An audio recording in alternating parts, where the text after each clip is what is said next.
Brevemente dos comentarios. El editorial, no, el periódico El Listín Diario A ver. trae en portada, y lo han tenido todos los periódicos, la información desde ayer del ministro de las Fuerzas Armadas, donde se tituló que el ministro había dicho que no había pasado ningún problema y que todo estaba normal y que los militares habían actuado correctamente. Prueba de esto es que los médicos no tenían ningún rasguño. Yo, cuando leí la información, me quedé sorprendido, porque en verdad no esperaba una declaración de esa naturaleza.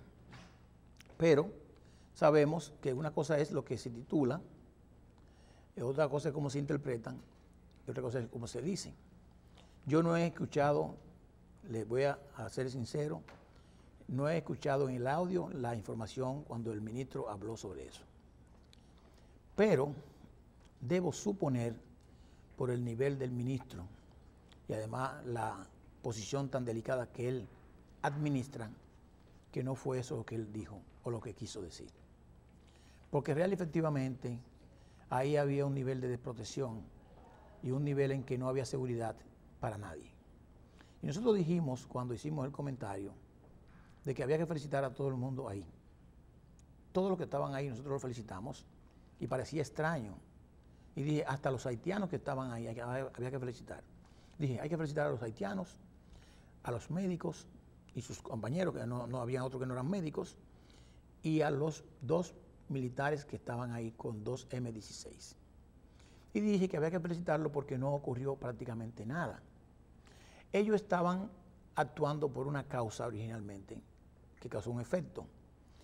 Alguien le retuvo, unos militares retuvieron un motor a un ciudadano haitiano y ellos estaban en represalia, procurando primero que le devolvieran el motor. En el transcurso de esa situación vienen estos motores. Dos primero, dos después, así sucesivamente. Y lo han parado, lo han interceptado y le han quitado el motor, en señal de que o me buscan el motor de nosotros o me quedamos con esto. Evidentemente que frente a esa situación cualquiera tiene que asustarse, y los médicos estaban pensando que ya ellos habían terminado su vida en ese momento, porque un grupo de haitianos enfurecidos con machetes, palos, hachas y quién sabe qué más, otras cosas, no era fácil enfrentar una situación como esa. Y por eso felicitamos a todos. Primero porque los guardias no se les ocurrió tirar un tiro. A los médicos no se les ocurrió cargar una trompada. O quizás sacar armas que pudieron haber tenido consigo en sus equipajes. Y los haitianos no se les ocurrió dar un machetazo a nadie.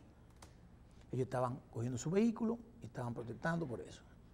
Ahora, de eso a decir que no ocurrió nada porque nadie tiene un rasguño, se interpreta muy mal eso del Ministerio de Defensa. Y yo debo decir que seguro que no fue eso lo que dijo el ministro. Pero a veces uno responde por lo que uno entiende que es la situación. Y yo voy a leer aquí un tweet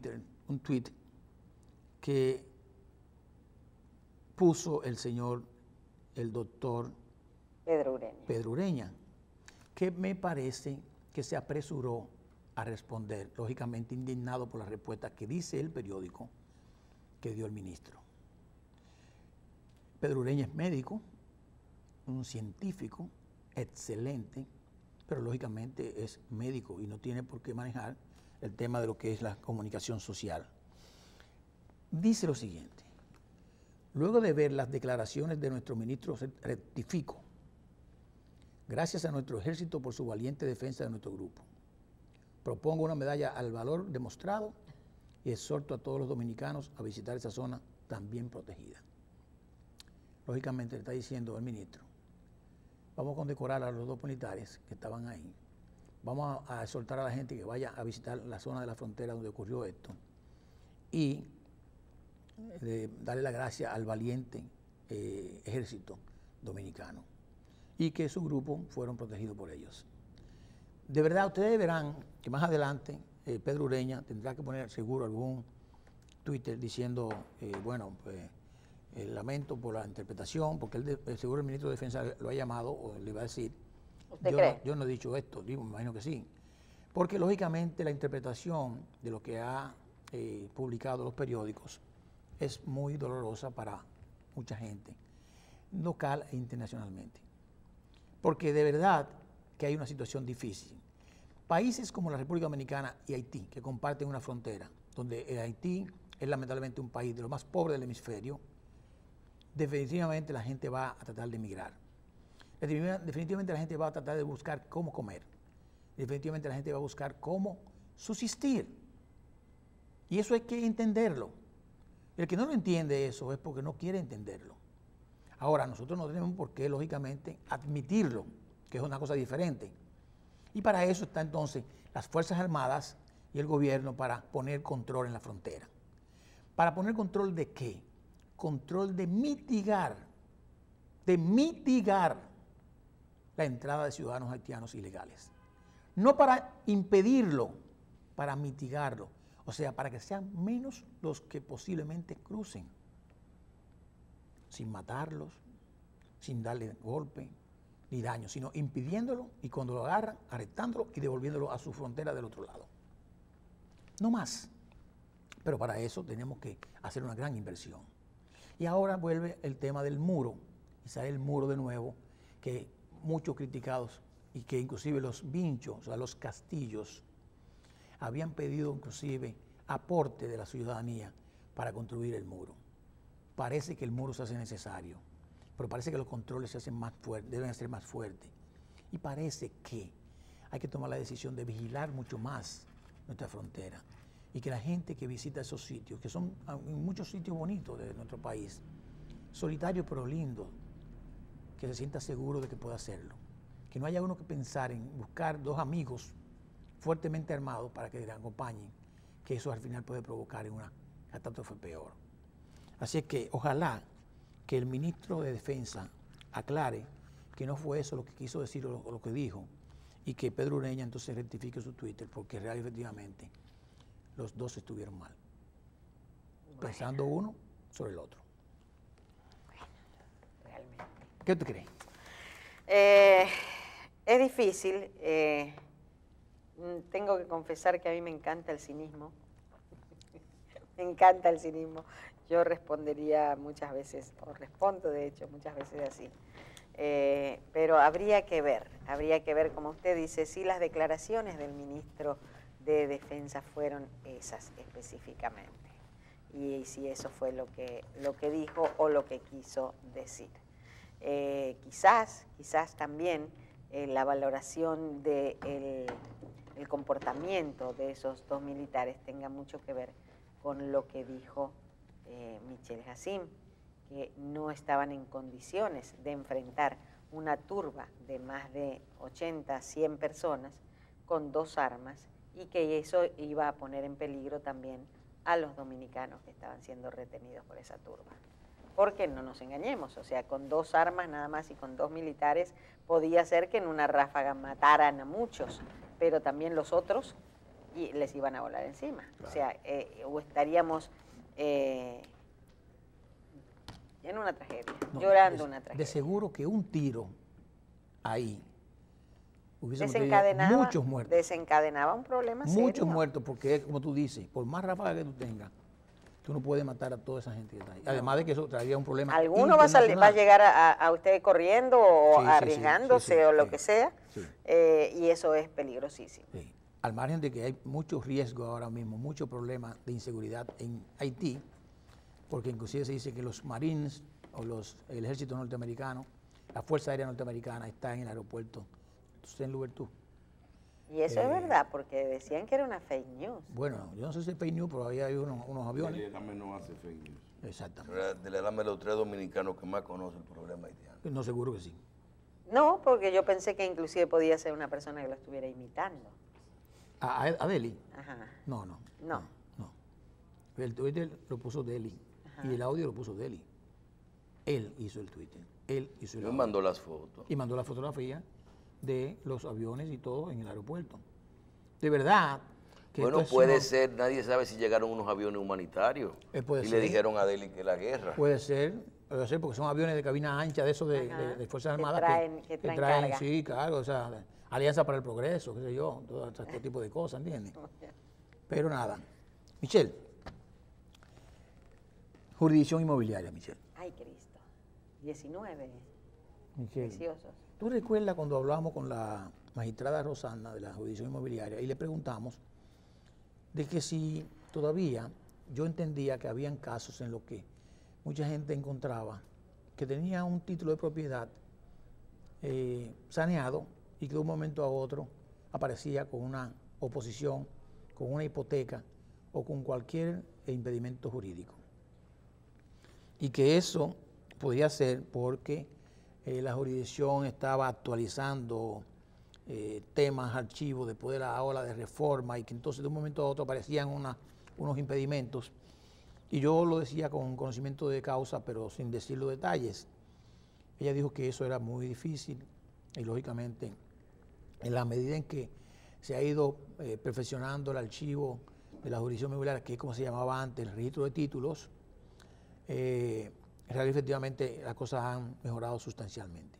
Sin embargo, nos encontramos hoy en todos los medios nacionales de que el Consejo de Poder Judicial ha sometido a juicio disciplinario, se llama, a un grupo de funcionarios o empleados de la jurisdicción inmobiliaria por falsificación y muchas otras cosas más.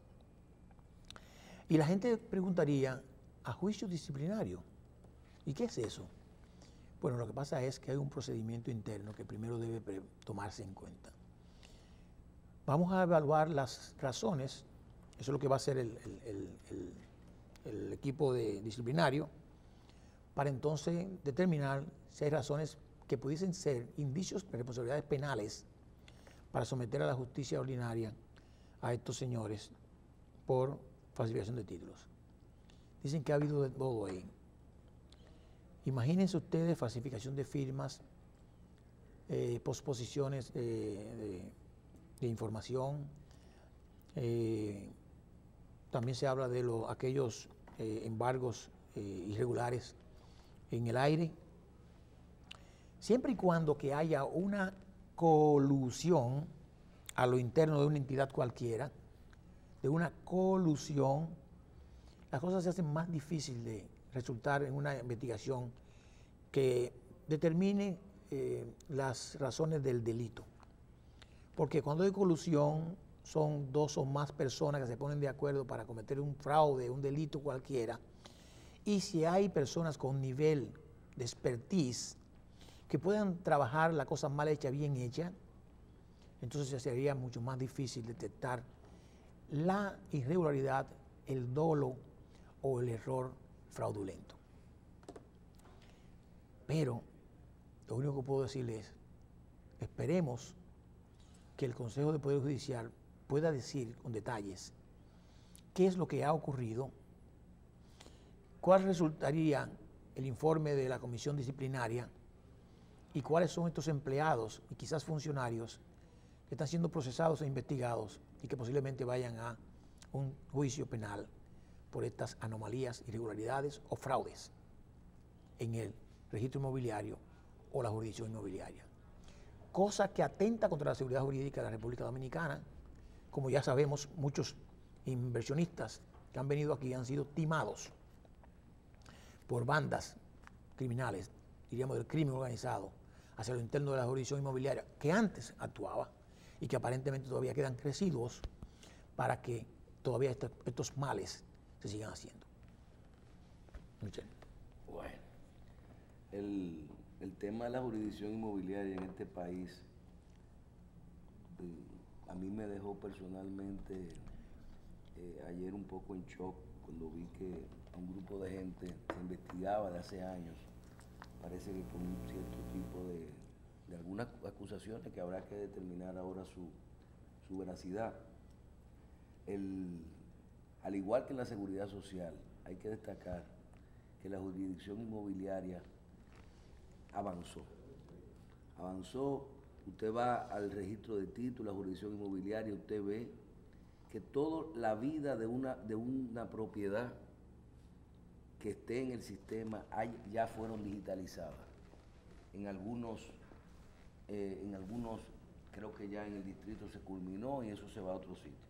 Tú coges una propiedad, una cédula y te dicen, esa propiedad en el 40 era de fulano, aquí está el título, en el 45 Herrero, mira el título, aquí está el contrato escaneado. Y tú puedes ver, cuando se va a sala de consulta y uno busca el estatus jurídico de una propiedad, uno puede ver lo que hay.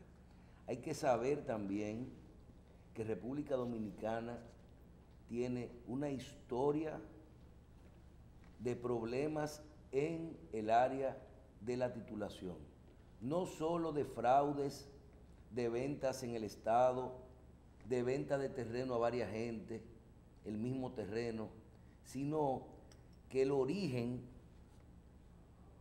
si no hubiera tenido ningún problema, es complicado, porque aquí se habla mucho sin conocer lo que es un tema de un terreno y lo complejo, lo que es un saneamiento, un deslinde, una parcela, una subdivisión. Y cuando aquí la gente se pone a hablar, no, un título, una carta constancia. Y yo les voy a decir algo, a usted le dan un título de propiedad, que usted lo ve de los años, hasta hace unos años, hasta hace 4 o 5 años, esos títulos verde o amarillo grande. Sí. Y a ti te dicen, Michelle Jacín, usted tiene dentro de la parcela tal 1500, la parcela 117, usted tiene 1500 metros. Y tú entiendes que tú tienes un título de propiedad. Pero cuando tú lo ves arriba, eso dice arriba de que carta constancia. O sea, constancia anotada. Entonces, ¿qué significa eso? Significa que dentro de la parcela 117, que a lo mejor tiene 3 millones de metros, usted tiene 1500 metros. Me están diciendo que chequee algo aquí. Hay algún problema técnico que tenemos que revisar y debemos interrumpir a Michelle para que nuestros técnicos revisen. Ahora, Camacho me había puesto un mensaje a mí de que revise, que detrás de su silla se ve humo. Por eso que estaba mirando para atrás. No sé si era por el comentario. Era un comentario caliente que te estaba haciendo, no sé, de la Fuerza Armada, no el sé. ministro de la Fuerza Armada. Le mandaron ahí una bomba de humo. No, el ministro de la Fuerza Armada es mi amigo personal. Pero yo soy objetivo. Ajá. Y los amigos míos saben que si yo no estoy de acuerdo con algo, yo tengo que decirlo. Así es que estamos en el aire. Pero bueno.